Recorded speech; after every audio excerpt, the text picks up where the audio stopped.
একটা দেশের অভ্যন্তরীণ শান্তি শৃঙ্খলা রক্ষার জন্য কিন্তু পুলিশের কোনো বিকল্প নাই। ইয়েস, এবং মনে রাখতে হবে আমাদের এই যে আমরা যে রাস্তাঘাটে যত আমরা খুব ঠোঁট বেঁকাই, আরে ঠোল্লা কী করলো ভাবি, এই যে ঠোল্লাগুলা এরা কিন্তু আমাদের জন্য, ইয়েস, আমাদের নিরাপত্তার জন্য, আমাদের শান্তি শৃঙ্খলা বজায় রাখার জন্য, আমরা যাতে শান্তিতে ঘুমাইতে পারি এটার জন্য এই তথাকথিত আমাদের দ্বারা বলা ঠোল্লারা 12 ঘন্টা শুধু ডিউটি করে এবং সব কিছু শেষ করে তারা যখন বাড়িতে যায় 14 ঘন্টা পার হয়ে যায়। আর বাড়ি মানে কিন্তু মেস, বেশিরভাগ ক্ষেত্রে এরা কিন্তু সেভাবে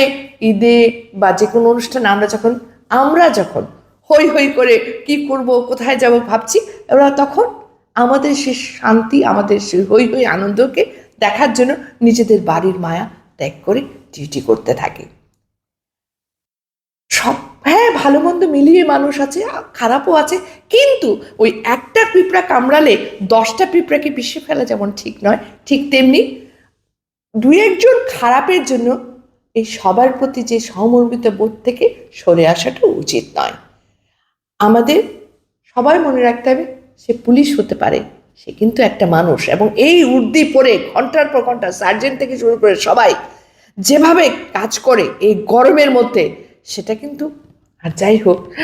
আমার চোখে সেলুট পাওয়ার যোগ্য।